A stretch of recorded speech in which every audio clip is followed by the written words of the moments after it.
Bismillahirrahmanirrahim. Assalamualaikum warahmatullahi wabarakatuh. Alhamdulillah, pada hari ini adalah merupakan episod pertama program podcast Borak Kayu. Saya Haji Muhammad Isa bin Haji Saad atau dikenali sebagai Tok Haji. Bersama saya pada hari ini adalah seorang lagi tokoh korporat dalam dunia perkayuan, saudara Fazrin Ahmad.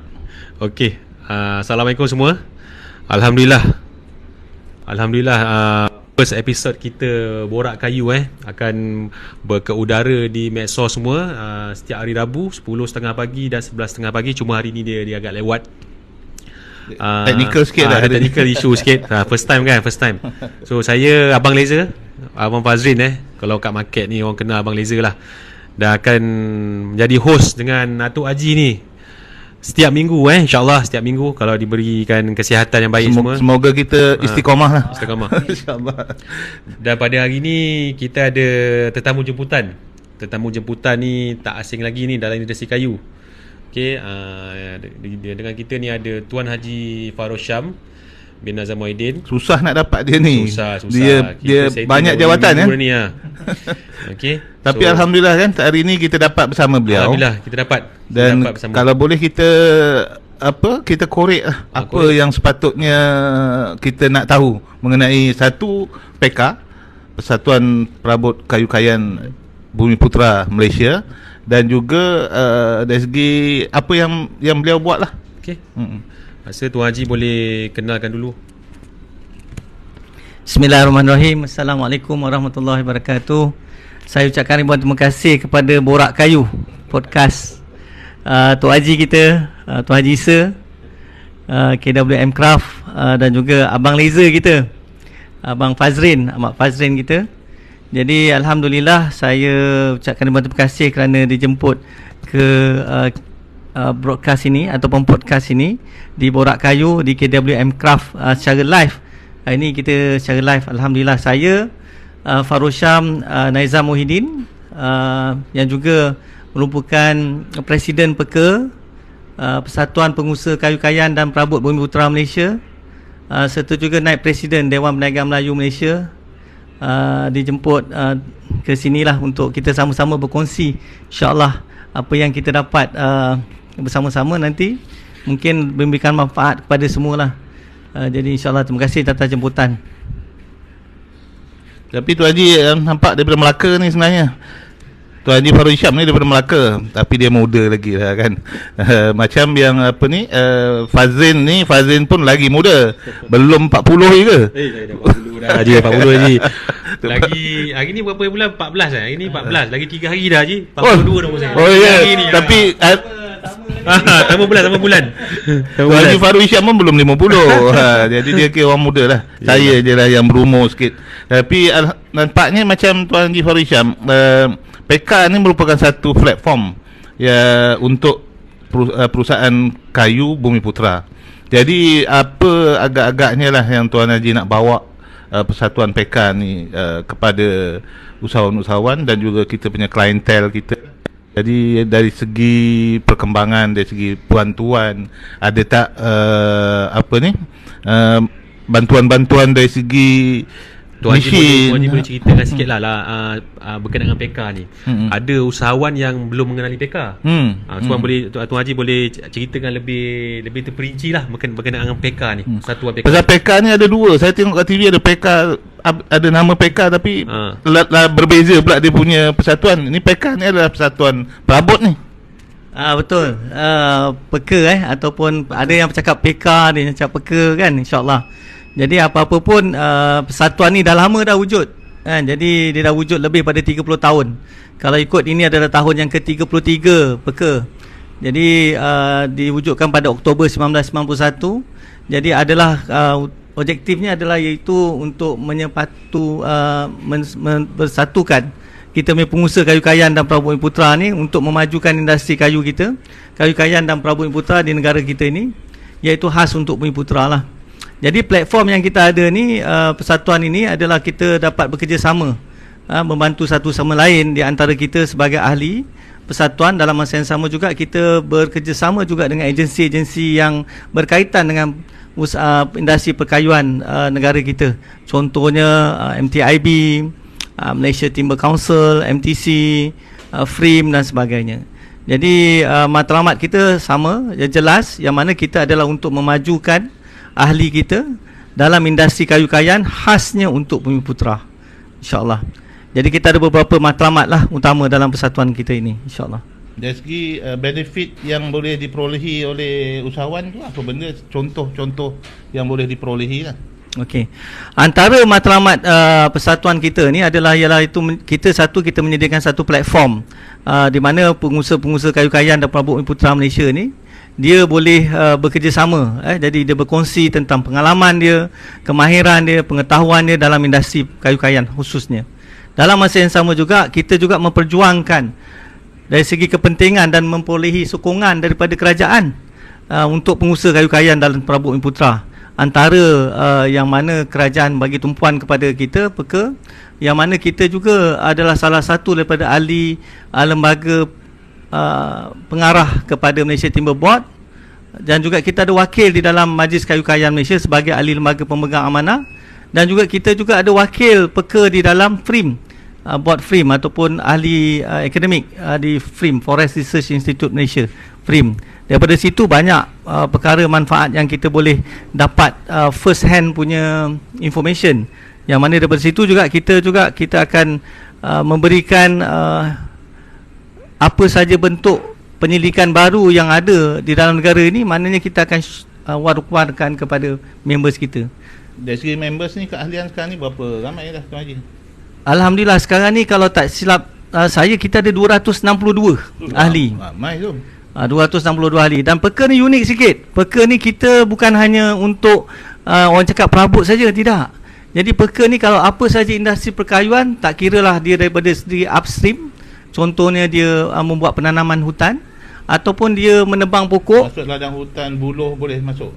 Boleh jadi ahli. Yang penting dia melibatkan perabot dan perkayuan, insya-Allah boleh jadi ahli members peka ni. Tapi yang penting Bumiputera lah. Jadi yang ini khas untuk Bumiputera. Jadi persatuan ini dia unik. Dalam masa yang sama juga upstream tadi saya cakap, midstream iaitu sawmill ke, kalau dia kilang plywood ke ataupun veneer pun, dia pun boleh jadi ahli peka. Dan yang downstream adalah lebih kepada produk yang siap lah. Contoh kata buat produk ukiran ataupun buat perabot berasaskan kayu, kayan. Dan juga ada juga yang gunakan bahan buangan ataupun by product daripada perkayuan ini untuk membuat barang-barang lain. Contohnya macam dia buat briquette ataupun arang. Jadi kita ingat benda macam habuk tu buang. Tapi ada juga ahli kita yang gunakan habuk kayu tadi tu membuat arang dan eksport ke Jepun. Jadi ada juga ahli kita menggunakan habuk daripada sepihan kita ketam kayu tu, wood shaving tadi, gunakan untuk animal bedding, untuk tempat tidur haiwan. Tempat tidur haiwan. Jadi perkayuan ni luas tuan-tuan, insya-Allah. Jadi dengan kita bekerjasama tadi, kita dapat bertukar-tukar pandangan. Dalam masa yang sama juga kerajaan melalui peka ni ada tanah khusus untuk ahli peka. Jadi ini antara benda yang unik lah, yang tidak ada dalam persatuan-persatuan perkayuan Bumiputera yang lain. Dari segi pinjaman mesin untuk anggota ahli-ahli PK ada bantuan ke? Kita dari segi dana peka ni, kita memang tidak ada dana direct terus kepada peka, tetapi kita melalui Majlis Kayu Kayan, yang mana semua pemohon untuk insentif bantuan mesin, pembelian mesin baru dan second hand juga ada. Dalam masa yang sama juga kita ada dana khas untuk usahawan Bumiputera Mikro lah, yang mana kita peruntukkan satu usahawan ataupun syarikat RM5,000 untuk pembelian mesin lah. Yang ini merupakan grant, tidak perlu bayar balik. Tidak perlu bayar balik. Tuan Haji, macam grant dan bantuan-bantuan ni kan, ada setengah usahawan ni dia tak ada info tau. Dia tak ada info dan dia tak tahu. Kadang kita pergi buat lawatan ke, macam saya pemekal laser kan, kita supply laser. So bila kita borak-borak dengan diorang ni, diorang tak tahu yang agensi-agensi macam MTIB, macam MTC dan yang lain-lain lah, dia tak tahu yang ada bantuan seumpama ni, bantuan mesin, bantuan daripada segi kewangan, bantuan bahan mentah, dia tak tahu. Macam mana usahawan ni nak dapatkan info-info tu? Okey. Sebenarnya bantuan memang banyak kerajaan telah peruntukkan untuk industri perkayuan negara kita ni. Jadi sayanglah kalau kita tak dapat info tersebut. Kalau nak dapat info, tuan-tuan boleh satu ialah pergi kepada laman sesawang MTIB itu sendiri ataupun Majlis Kayu Kayan yang mana mtib.gov.my, ataupun tuan-tuan boleh juga pergi ke laman sesawang Majlis Kayu Kayan iaitu www.mtc.org.my, dan juga laman sesawang pekapjrm.com.my. Jadi dekat situ dalam masa yang sama juga kita boleh bantu tuan-tuan. Sebab hari ni alhamdulillah kita selepas mesyuarat agung yang lepas kita telah luluskan yang mana ahli kelab peka juga kita buka kepada usahawan mikro. Maksudnya tak perlu bayar yuran yang tinggi, iaitu sebanyak RM50 saja setahun. Oh, RM50 setahun. Murah tu. Murah. Kan? Jadi untuk usaha Bumi Putra khas khusus untuk Bumi Putra kita buka keahlian kepada ahli kelab peka. Jadi boleh saja join bila-bila masa, dan benda ni ada dalam online form kita. Dalam masa yang sama boleh juga nanti WhatsApp kita akan sharekan nombor telefon kita nanti dekat Facebook ataupun nanti boleh type dekat situ, InsyaAllah. Rasanya nanti kita boleh letakkan nombor telefon dalam situ untuk siapa yang boleh patut dihubungi kan. Betul. Untuk bertanya mengenai Persatuan Kayu Kayan ni. Ramai juga yang bertanya tetapi tak dapat info yang sepatutnya lah. Dan macam Abang Leza dia dah 20 tahun dalam industri ni. Maksudnya daripada dia muda lah. Awal habis study lah. Habis study je terus buka bisnes ni. Macam Atuk Haji, saya bermula daripada umur 50 dan sekarang dah 51, masuk 11 tahun kita dalam industri perkayuan. Lama. Tetapi apa-apa pun kita rasa seronok lah Tuan Haji Fahrul Hisham dapat bersama kita pada hari ini. Dan dari segi Tuan Haji Fahrul Hisham sendiri, apa yang Tuan Haji Fahrul Hisham buat lah masa di apa company yang Tuan Haji sendiri? Alhamdulillah, saya mengusahakan bidang perkayuan juga, pembuatan perabot. Asal usul saya ni sama macam Tuan Haji juga. Saya masuk agak lewat dalam industri ni, dah kira dah berhenti bekerja. Background electrical power engineering. Pernah berkhidmat dengan jauh tu. Jauh. Elektrik ke kayu. Elektrik nak jadi ke kayu ni memang pelik lah. Tapi alhamdulillah sebab rezeki Allah ni luas. Jadi saya masuk dalam industri kayu ni agak lewat sedikit. Tetapi daripada tahun 2005 sehingga tahun 2024 ini dah 19 tahun saya dalam industri. Ada soalan ni? Ada. Soalan dia daripada mana tadi ni? Daripada Fakrul Anwar. Atas tu ada soalan lagi tapi kita dulukan PK ni kan. Untuk menjadi ahli PK perlu individu berdaftar syarikat ke atau perseorangan boleh jadi ahli? Kita ada beberapa jenis kategori keahlian. Jadi kita buka sebenarnya untuk usahawan lah yang mana daftar syarikat. Dalam masa jangan untuk individu ni dia lebih pada ahli bersekutu ataupun dia ni ahli akademik ataupun dia ni pensyarah ataupun dia memang orang perseorangan dalam industri perkayuan. Contohnya dia ni mengajar ataupun adik guru ke, jadi unik lah. Tetapi untuk syarikat lebih kepada perniagaan pun okey. Maksudnya dari segi enterprise pun boleh daftar sebagai ahli persatuan, tak kira ahli kelab ataupun ahli biasa dalam peka. Okey, kos nak jadi ahli ni lah. Kos untuk ahli kelab adalah RM50 yuran pertama atau pendaftaran, dan juga yuran tahunan sebanyak RM50 sahaja. Tetapi untuk ahli biasa adalah RM300 untuk yuran pendaftaran dan RM300 untuk yuran tahunan. Jadi setiap tahun kena bayar yuran tahunan sahaja. Jadi ahli bersekutu dia rendah sikit lah, dia RM150 saja, mana pendaftaran dan juga tahunan. Jadi kita galakkan untuk yang mana mula-mula rasa masih lagi mikro ataupun ni nak cuba nak jadi ahli kelab dulu. Kita buka untuk tempoh 3 tahun lah. Sebab pada 3 tahun tu maksudnya dia wajib untuk upgrade kepada ahli biasa.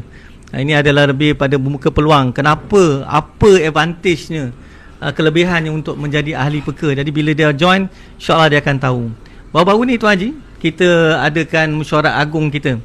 Jadi yang ke-30 kita buat di PJRM Ceras. Jadi rupanya daripada situ ada sahabat kita, ahli first time jadi ahli peka. Bila dia kenal dengan beberapa orang ahli juga yang membuat produk yang lebih kurang sama, jadi dia telah buat kolaborasi kan, jadi bernilai berpuluh ribu ringgit dalam masa 1 bulan tu. Jadi ini antara peluang-peluang yang ada yang kita tak nak dapatkan secara bertulis, tetapi lebih kepada sharing. Apa yang kita buat daripada situ, kita dapat sama-sama buat bisnes ataupun bekerjasama lah dalam industri perkayuan dan perabot ini. Apa peranan PK dalam meningkatkan dari segi jual dan ekspor produk-produk perkayuan daripada Malaysia ke luar negara? Ada tak perkara ini di Yalah, memandangkan kita Bumi Putra ekspor kita sedikit kan? terlalu sedikit kan, terlalu sedikit. Tetapi kalau kita tengok dari segi apa yang telah kita buat dengan gabungan 200 orang ahli PK ni, saya rasa kita tak kurang hebatnya. Bermaksud melebihi daripada 20 juta jualan. Ada company yang lebih daripada 20 juta jualan juga sebulan, tetapi tidak menjurus kepada ekspor, semua pasaran di dalam negara. Dan kalau dikombainkan keseluruhan force yang kita ada ni, saya rasa kita boleh lebih lagi daripada itu. Jadi Tuan Haji cuba tengok.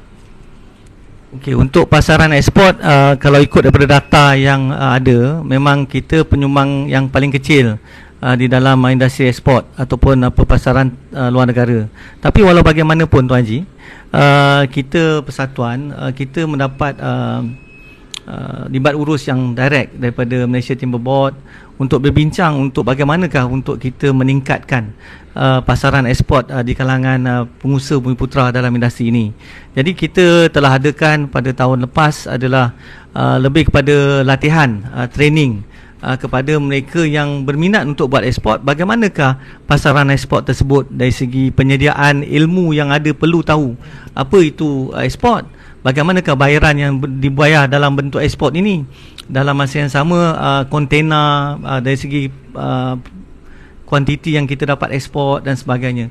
Dan dalam masa yang sama juga kita juga telah menghantar bersama Malaysia Timber Board, kita juga telah Malaysia Timber Board telah menggunakan peka untuk dapatkan info kepada ahli-ahli peka untuk dibawa bersama. Contoh tahun lepas ada pergi ke Saudi, yang mana adalah B2B session, bagaimana untuk menjalinkan hubungan antara business to business di antara pengusaha produk perkayuan Bumi Putra bersama dengan local partners di Saudi. Daripada situ juga kita tengok ada inquiries dalam masa yang sama, ada juga mungkin kerjasama yang telah ditandatangani. Contohnya kita boleh sebutlah Abang Reza kita, maknanya ada partner, local partner di sana yang akan bekerjasama dengan beliau dan dapat buka satu bisnes di sana insya-Allah dalam masa terdekat inilah. Jadi dalam masa yang sama juga ada beberapa lagi members kita yang dapat telah pun berusaha untuk registerkan syarikatnya di Saudi, walaupun kos dia agak tinggi. Dan Saudi hari ini dia buka kepada, bukan dulu kata kena ada local partner 51%, tetapi tidak. Kali ini Saudi dalam kerajaan Raja Salman ini, mereka telah bukakan itu secara terbuka. Maksudnya ownership boleh jadi orang luar negara untuk buka perniagaan di Saudi. Jadi banyak peluang-peluang sebenarnya di luar negara, walaupun kita tengok ekonomi negara agak suram, tetapi ada negara-negara yang ekonomi dia meningkat. Contohnya Saudi ataupun India. Jadi ekonomi dia sangat memberangsangkan pada masa ini.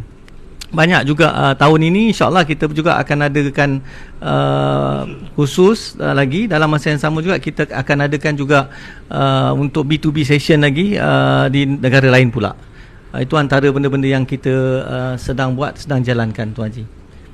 Soalan sama je tadi kat PK tadi, dia cakap jika perseorangan boleh daftar ahli juga ke, atau syarikat, macam soalan tadi lah. Dia ni seorang. Untuk individu biasanya kita buka untuk ahli bersekutu lah.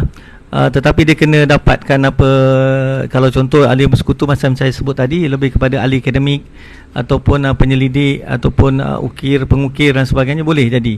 Tapi dalam masa yang sama saya galakkan yang mana ada perniagaan, walaupun enterprise, boleh jadi ahli. Seni bahat lagilah boleh.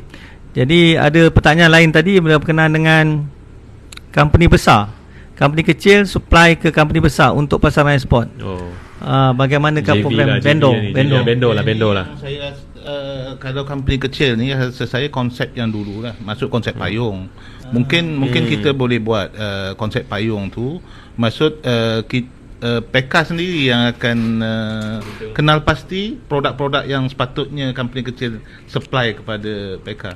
Saya rasa ada pernah dengar dulu mengenai PK Maju Berhad apa ke? PK Maju Berhad ni mungkin boleh jadi satu vehicle yang membolehkan PK Maju Berhad untuk ekspor sebagai leaders kepada company-company yang kecil macam Bumi Putra ni. Daripada situlah baru kita gerakkan. Kalau tak salah saya, dulu kita ada macam konsep payung kan, konsep payung mana Gatri ada banyak company, tapi company tu rasa dah tidak berfungsi. Jadi mungkin boleh ke arah itu PK kan. Ya, memang antara yang kita fikir-fikirkan ataupun rancangkan adalah untuk membawa sistem yang sebegitu, iaitu konsep payung lah, yang mana usahawan yang mikro ataupun kecil bernaung di bawah satu syarikat yang besar. Jadi untuk membekalkan produk mereka ke pasaran luar negara. Dalam masa yang sama juga memang kita ada wujudkan satu PK Maju Berhad yang mana kita telah tubuhkan pada tahun 2022 baru lagi, yang mana pertama kali yang kita nak buat adalah lebih kepada raw material center lah, yang mana untuk pembekalankan bahan mentah. Bagaimanakah kita dapat membekal bahan mentah kepada usahawan-usahawan dengan harga yang agak kompetitif, yang mana ini antara resahan, keluhan, kegelisahan daripada usahawan perabot yang kecil-kecil, yang mana mereka membeli bahan mentah dengan harga yang agak mahal di pasaran luar sana, yang mana mereka secara rata-ratanya adalah minta peka bagi tumpuan khusus untuk raw material center dahululah. Jadi ini antara benda yang kita tengah bagi tumpuan, dan kita insyaAllah akan cuba bawa produk daripada negara-negara jiran seperti Thailand dan sebagainya, chipboard yang lebih murah. Kadang orang tanya kenapa tak dalam negara. Jadi kadang-kadang dalam negara ni dah ada kartel ataupun monopoli lah dari segi bahan mentah ni, yang mana kalau kita nak dapatkan tu kita kena melalui orang petengah. Jadi daripada situ ialah kita bila dah semak balik harga dan juga cara dia berniaga, menyebabkan kita tak boleh nak compete dengan pembekal-pembekal sedia ada untuk memberikan harga yang lebih rendah. That's why kita terpaksa lihat kepada negara-negara jiran untuk dapat bawa masuk yang lebih harga lebih kompetitif, insyaAllah. Jadi itu antara benda yang kita tengah fikir-fikirkan, tengah buat. Dalam masa yang sama juga berkenaan dengan ekspor ni, kita lebih bagikan ilmu dan juga risikan pasaran. Untuk pengetahuan semua, setiap bulan kita akan edarkan kepada semua ahli tentang risikan pasaran, yang mana telah dijalankan oleh Majlis Kayu Kayan Malaysia. Majlis Kayu Kayan Malaysia ni dia mempunyai 6 regional office, yang mana dia ada di Dubai, dia ada di Europe, dia ada di US, dia ada di India, dia ada di China. Jadi daripada situ mereka akan salurkan kita maklumat-maklumat tentang pasaran sedia ada, tentang harga, tentang peluang yang ada, bagaimanakah ekonomi mereka dan apakah produk yang mereka ataupun syarikat-syarikat sana perlukan daripada Malaysia. Jadi daripada situ kita salurkan kepada ahli peka. That's why kita galakkan untuk usahawan-usahawan ni join peka untuk jadi ahli peka. Dalam masa yang sama juga Majlis Kayu Kayan menyediakan banyak peluang insentif. Antara insentif yang kita berikan adalah yang mana bila katalah syarikat tersebut mengambil pelajar intern, mereka dapat claim balik dengan kita selama 6 bulan maksimum untuk 4 orang pelajar setahun. Jadi maksimum RM500 sebulan. Jadi RM500 sebulan kali dengan 6 bulan kali dengan 4 orang pelajar, berapa tu? RM11,000. Jadi dari ahli peka baru bayar RM300, tetapi dapat claim balik dengan lebih kurang RM12,000 setahun. Mana nak dapat tu? Kan, itu dah antara benda-benda yang ada. Tetapi ada lagi yang lain-lain yang saya tak dapat nak sebutkan, terlalu banyak. Jadi join peka, boleh tanya-tanya lagi apakah benefit peka tersebut. Cuma peka ni dia adalah merupakan satu persatuan yang termasuk oleh akta 105 ke? Akta 105 Lembaga Industri Perkayuan Malaysia, iaitu Akta Penubuhan MTIB itu sendiri, Malaysia Timber Board. Dalam akta tersebut ada dinyatakan nama Persatuan Pengusaha Kayu Kayan dan Perabot Bumi Putera Malaysia. Peka antara 6 persatuan yang disebut di dalam akta tersebut. Selain daripada peka ada Malaysia Furniture Council, kita ada Malaysia Malaysia Wood Molding Joinery Council dan kita ada juga Timber Exporter Malaysia. Kita ada MWIA. Ya, kita ada persatuan lain, tetapi dominasi dia adalah kaum lain lah untuk persatuan tersebut. Jadi untuk Bumi Putera khusus, persatuan ni adalah khas untuk Bumi Putera. Walaupun ada juga Bumi Putera yang join persatuan-persatuan tersebut, tetapi suara Bumi Putera lebih banyak kedengaran di dalam peka tersebut. Untuk sebab kadang-kadang kita tak sama level dengan kawan-kawan kita yang lain. Jadi dengan bila kita nak cakap pasal ekspor, jadi mereka jauh ke depan. Jadi dalam masa yang sama juga kita tak sama bantuan yang kita perlukan dengan mereka.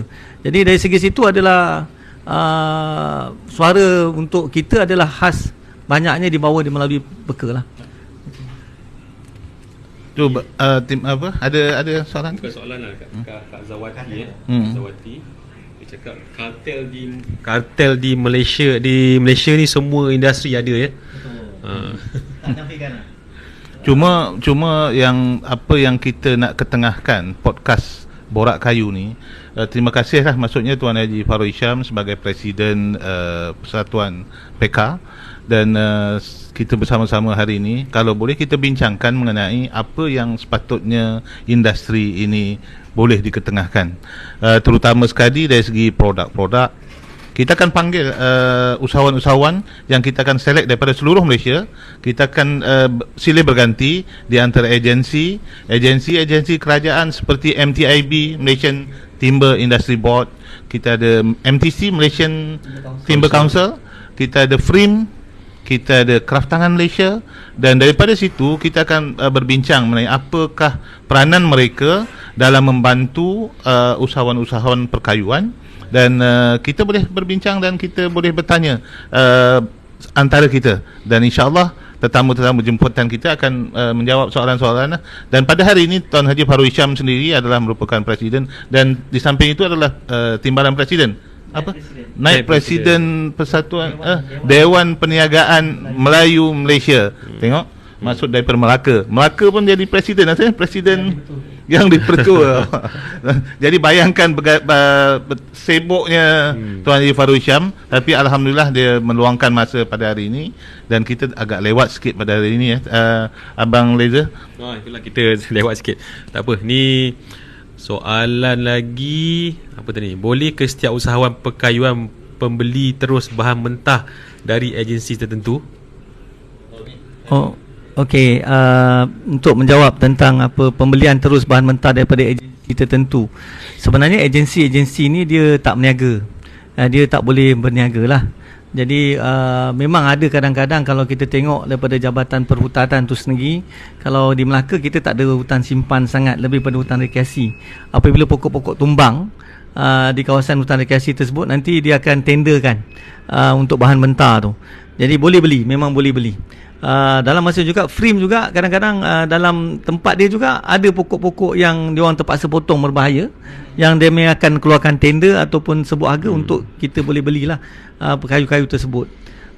Selain daripada itu juga kita mungkin akan datang, saya tadi berbincang dengan Tok Haji kita, mungkin boleh kita bawa Jabatan Perhutanan juga untuk kita dengar sendiri bagaimanakah untuk kita legalkan kayu-kayu yang ada tepi jalan ni yang berbahaya, yang mana pihak berkuasa tempatan potong sekarang ni kalau kita tengok dia cincang kecil-kecil, lepas tu pergi ke buang pelupusan. Jadi kita rasa sayang.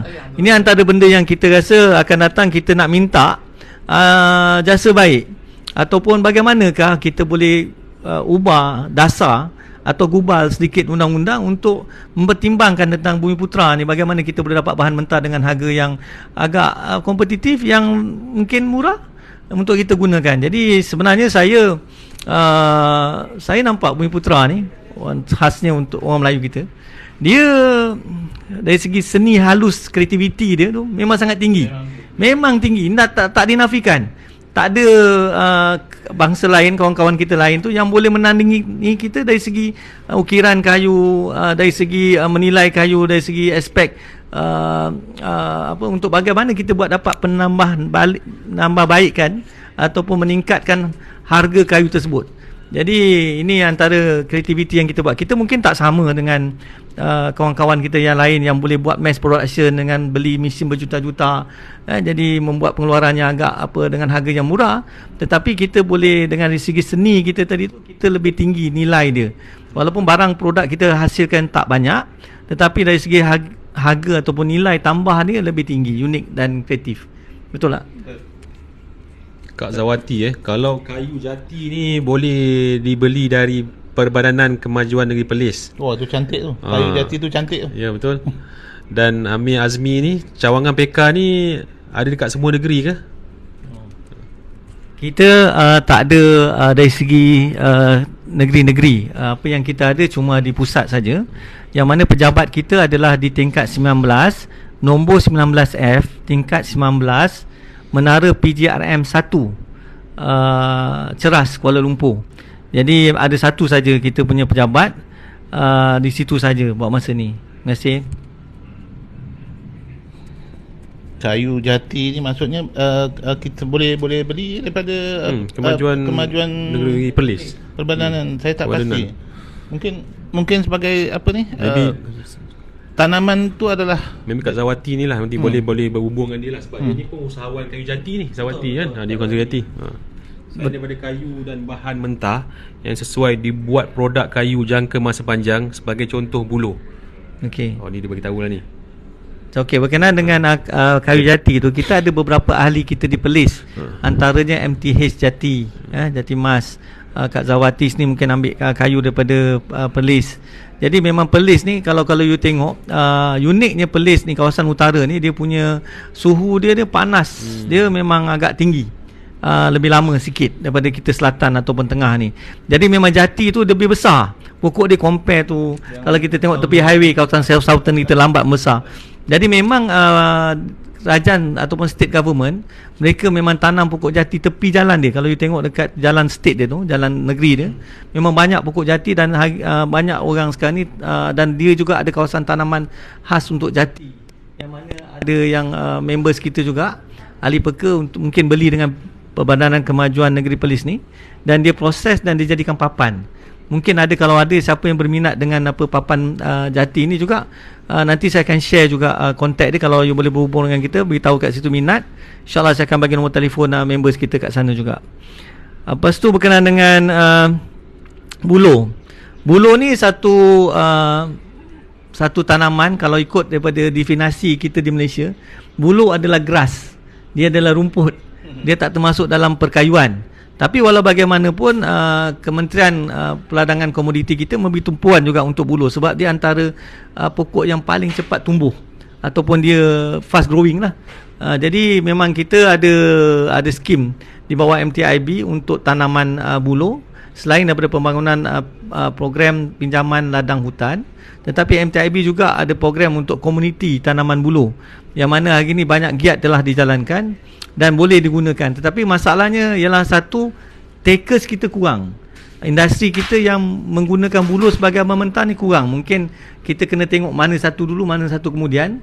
Tetapi walau bagaimanapun, bagi pendapat saya, mesti seiring lah. Kalau ada yang tanam buloh, mestilah ada yang menuai dia dan menggunakan produk tu untuk menjadikan bahan mentah. InsyaAllah saya rasa boleh berjaya lah. Sebab banyak, kalau kita tengok negara China, Indonesia pun banyak sekali gunakan buloh untuk pembuatan perabot dia, bahan alternatif.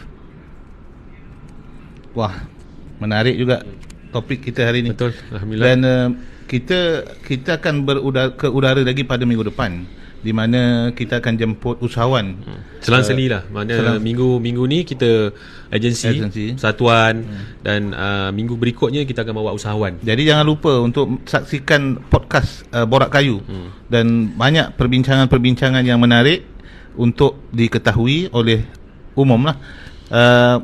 Kalau tak silap saya, kita akan jemput saudara Badrul, orang muda kita, usahawan laser dan seorang yang berjaya, ada kilang, ramai pekerja dia, Ya, betul. dan terlalu menonjol lah. Dan insyaAllah kita akan cuba bersama beliau nanti. Kita akan korek rahsia dia lah. Ah, Apa rahsia dia, macam mana dia ada boleh tu. Tapi jadi abang sukses Laser tu. pun ada rahsia dia tu. jadi jangan jangan tak dikorek rahsia abang Laser tu. Macam mana beliau boleh mengendalikan berapa puluh juta tu dia punya Aduh, ya. setahun tu. Dan tapi apa-apa pun alhamdulillah, terima kasih Tuan Haji Farid Hisham yang dapat bersama kita hari ini. Dan Ada last kan, ada ada lagi soalan. Ini bukan apalah. Data kita menunjukkan usahawan Bumi Putra kita dekat Malaysia ni banyak. Dekat PK kita ada info pun dah berapa ratus lah usahawan. Dekat MTIB pun dah berapa. Tu baru-baru ni saya dengar pun dekat usahawan perkayuan dia, kalau kraft tangan ni panggil hasil rimba kan. Hasil rimba pun beribu dengannya, 1,000 lebih. So ada kata-kata nasihat tak untuk usahawan kita ni? Kata-kata semangat untuk usahawan Bumi Putra kita. Alhamdulillah, first kali saya nak ulang balik ucapan ribuan terima kasih. Dan saya sebenarnya nak bagi satu katakan apa, tahniah dan syabas kepada Abang Laser dan Tok Haji kerana dapat bawakan satu platform yang terbaik yang boleh kita sharekan informasi apa yang kita tahu kepada umum, dan saya rasa benda ni kalau dapat diteruskan, insyaAllah dengan tadi kata ada nak panggil agensi pun satu benda yang sangat baik. Jadi agensi pun boleh ceritakan apa yang dia ada, apa yang boleh diprovidekan kepada umum dan sebagainya. Dan cabaran hari ini di dalam industri kita perkayuan ni sangat tinggi. Kalau kita tengok dari segi tahun lepas saja kita nampak penurunan dari segi ekspor dalam negara pun turun, di ekspor pun turun dari segi nilai ekspor, dan juga dalam negara kita pasaran untuk produk berasaskan kayu dan juga perabot ini. Tapi walau bagaimanapun saya nampak trend ini mungkin sementara saja. Kita doakan sesama agar Allah SWT pulihkan balik ekonomi kita, dan saya yakin dan percaya insya-Allah ada cahaya yang terang di depan sana kan, dan kita jangan give up. Walaupun apa pun saja yang berlaku, kita dah masuk dalam bidang ni, satu bidang yang agak menarik dan sangat kreatif, dan saya harap kita dapat berjuang bersama-sama untuk masa depan yang lebih menarik. Banyak peluang yang ada, insentif yang ada, jangan tertinggal. Kawan-kawan kita yang mana belum join PEKA, berminat nak join persatuan ini, saya sangat alu-alukan, dan kita terbuka kepada yang terlibat dalam industri inilah. Kadang-kadang ada orang tu dalam industri lain tapi dia nak join, bukan tak boleh join, tetapi kan tak kena kan. Jadi lebih baik yang melibatkan diri dalam industri ini. Kita terbuka pada sekecil-kecilnya mikro, dan yang besar pun ada dalam ni. Kita pun ada listed company yang ahli kita. Orang mungkin tak tahu, semuanya rupanya Donghua Berhad. Donghua ni Donghua ni dulu Donghua ni adalah ahli kita. Dan juga kita ada Golden Faros di Terengganu, anak syarikat kerajaan negeri pun Berhad, actually ahli kita juga. Jadi ada yang sekecil-kecil, ada yang sebesar-besarnya, semua ada dalam ahli kita. Dan Abang Laser dan juga Tok Haji pun tersendiri adalah jawatankuasa PEKA. Yang kita memang agak-agak cakap, terima kasih dengan cara idea yang ada ini, bagaimana kita dapat bawakan satu podcast yang lebih menarik. Alhamdulillah, untuk industri perkayuan negara kita, sama-sama kita dapat meningkatkan kita punya penglibatan Bumi Putra khususnya dalam industri ini, insya-Allah. Bila-bila masa saja boleh hubungi saya akan share nombor telefon nanti.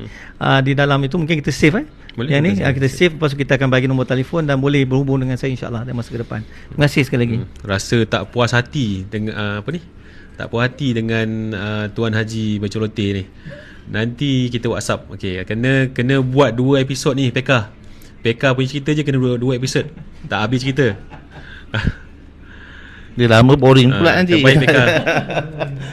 Tapi apa-apa pun bidang perkayuan ni sesuatu yang unik lah bagi saya. Walaupun saya dah baru 11 tahun, tapi saya nampak bahawa bidang ni mempunyai potensi yang tinggi kan.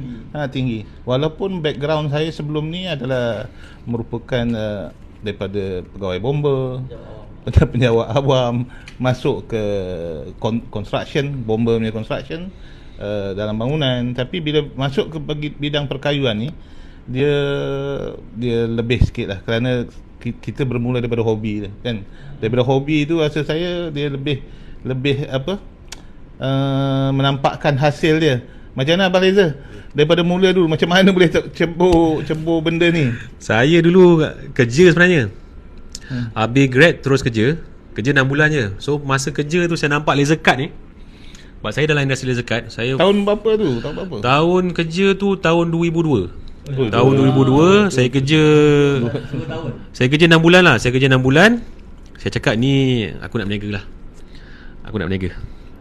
So tahun 2003 lah. 2003 saya start company sampai sekarang lah.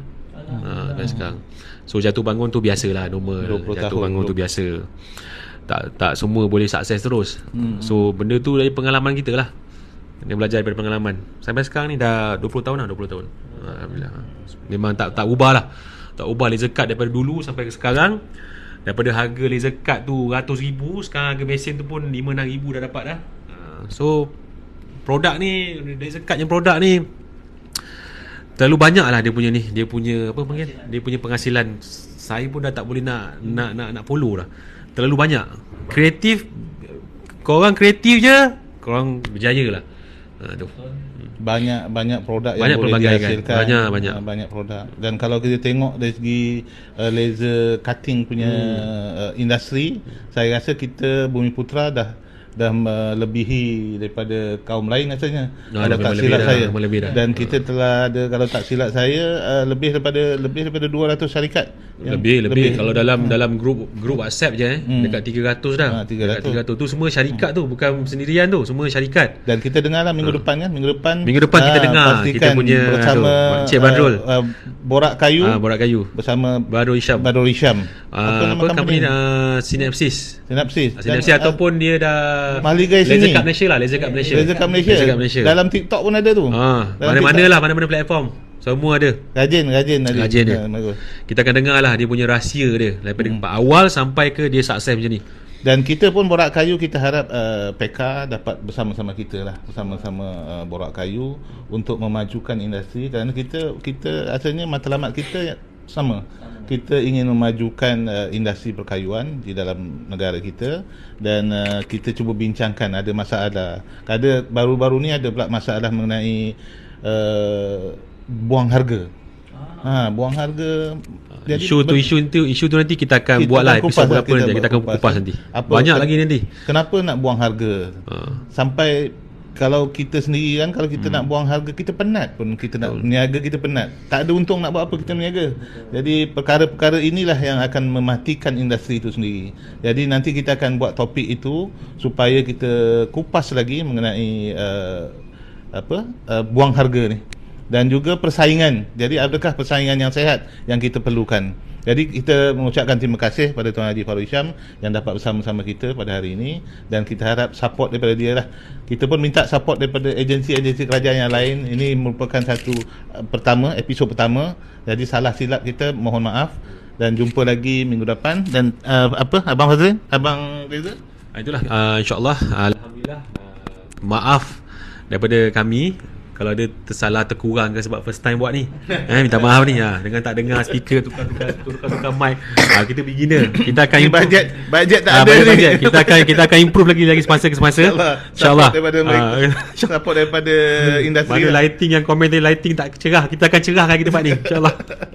Studio sendiri tau, studio dekat WM. Tok Haji punya studio. Nak bagi tuan. Nah, ini merupakan kita cenderamata podcast Borak Kayu. Inilah cenderamata daripada yang buat ni, Tok Haji yang buat. Factory dia yang buat, tengok. Ni berasaskan, ni biasa apa je? Solid. Kayu meranti, bawah kayu meranti, atas ni plywood lah. Plywood je biasa. Jadi colourkan. Nak dapatkan konsep. Sebagai memperingati Tuan Haji Farouk Hisham sebagai kita punya tetamu yang pertama, so kita hadiahkan pada beliau lah. Alhamdulillah. Terima kasih Haji. Terima kasih Abang Reza. Jumpa lagi nanti jangan lupa Borak Kayu minggu depan. Saksikan insya-Allah. Terbaik, memang terbaik. Alhamdulillah. Jazakallah khair.